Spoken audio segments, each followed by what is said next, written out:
with Lights for All Occasions, and I'd like to introduce you to our really special guest today. This is Michael Jefferson. How's it going? I'm good. Good. So glad you could join us today. Thank you. You probably recognize Michael from a pretty popular show right now on Discovery Channel, Naked and Afraid.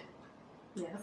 And we know Michael because his mom is part of our Lights for All Occasions family here, and so that's how we got to know him, and we just want to sit down and chat with you about your amazing experiences and adventures. Well, I'm happy to be here. All right, very good. And I want to mention also Survivor a couple of years ago, One World that you were on as well, so you've got quite the track experience sheet, under your belt there. Yeah. I'm building it. I'm building my resume. Well, good. It'll be fun to talk about it and see what it was like for you. It was good.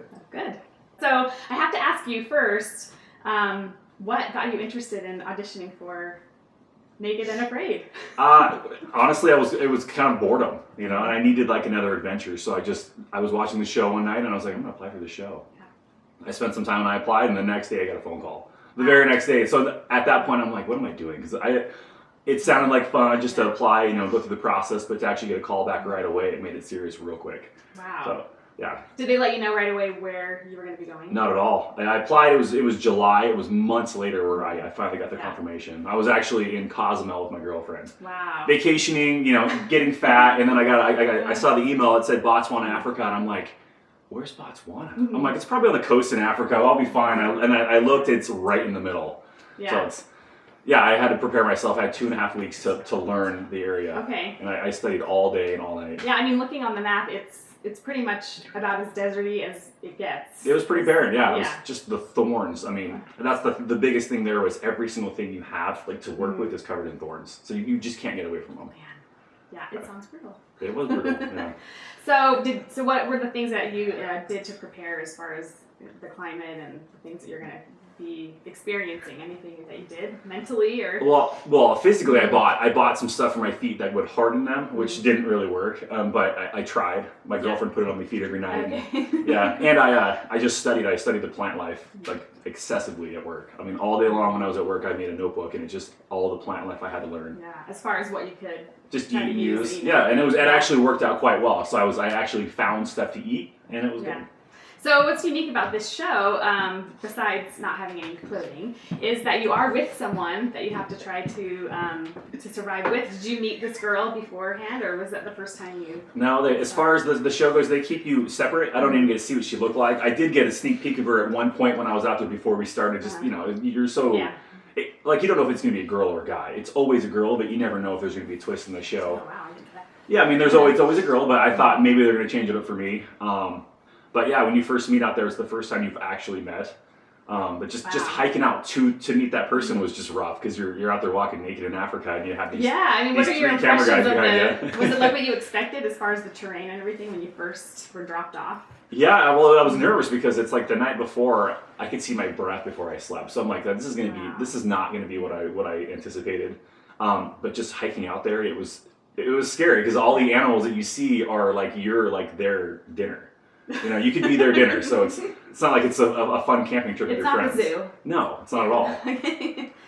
Yeah, when I was watching it, and I was just in shock about how absolutely barren. The worst possible conditions you could probably imagine. Yeah, it seemed like so. You get a map so you know where you can go. Technically, you could go wherever you wanted to. They don't lead you at all. Okay. So we saw a body of water, and that's where we had to go because if you're gonna survive, you need to have water. So we just hiked out and made our camp, and it wasn't a nice body of water at all.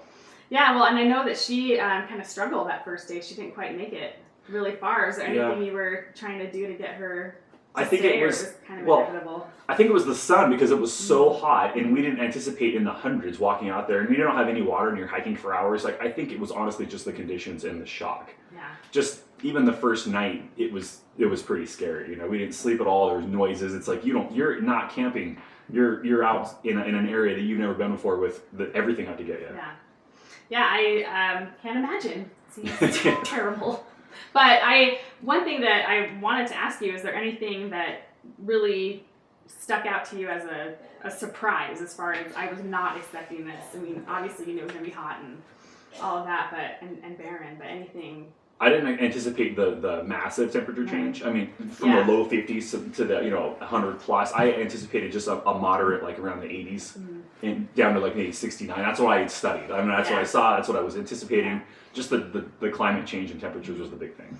So you were on Survivor a couple years ago, and that is a totally different setting. I mean, there's strategy involved. There's lots of people you're working with besides the survival part of it. So any other differences between the two experiences that were just really blatant to you? I mean, in Survivor, I was a lot more stressed because, I mean, everything you do and say, somebody's listening, somebody's going to use it against you. So, you know, Naked and Afraid, there's no strategizing with people. Yeah. And Survivor is all about making alliances. And, I mean, just you're stressed out constantly. Yeah. So I was more like, I kept to myself in Survivor more because anything I knew, anything I said, I just felt like a target. Whereas Naked and Afraid, I was able to say whatever I wanted to. It was my time. You know? I would think that no clothes would make up for that stress. Yeah. I mean, the one thing with Naked and Afraid, you do get your bag, so that's like, you feel like you're kind of clothed, but it's, it's not like you're wearing like this. Yeah.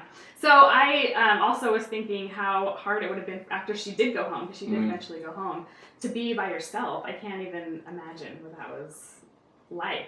And, you know, as a person, I like my time. It's nice.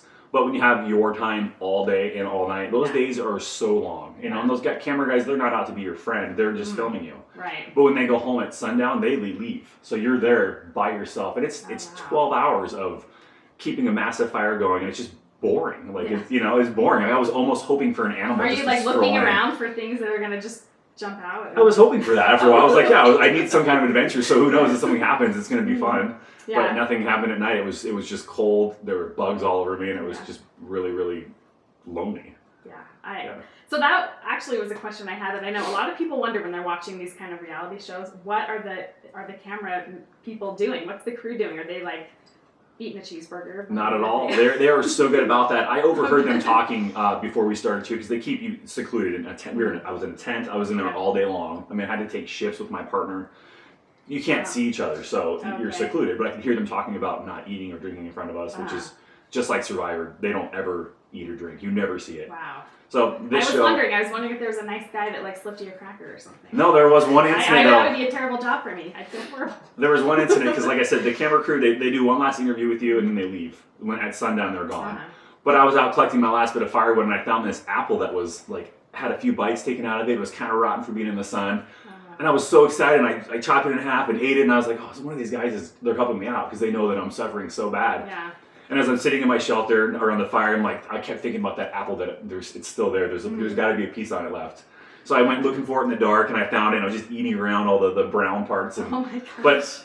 And the next day, I thought for sure that somebody was helping me, so I went back to the same spot, and there was no apple. Oh. I was let down. So I was just and you found a pot, right? Yeah. Yeah, a lot of people think that was staged. I mean, I could see.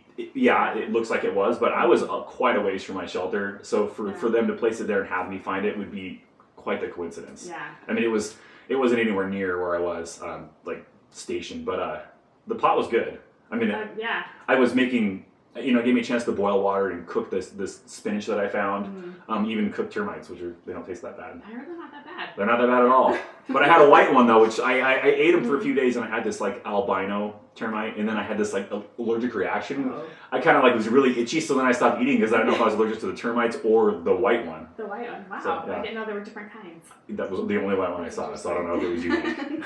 So when you're in these moments, you're alone, you're getting lonely. Is there anything that you kind of draw your strength from? I mean, you're tired, you're hungry, you're ready to go. How do you kind of pull it together and keep going? What Survivor was, I got to think about my family a lot because that was like I let myself think about them constantly. Like, what would they do? Like, they'd be so proud of me and all this stuff. Yeah.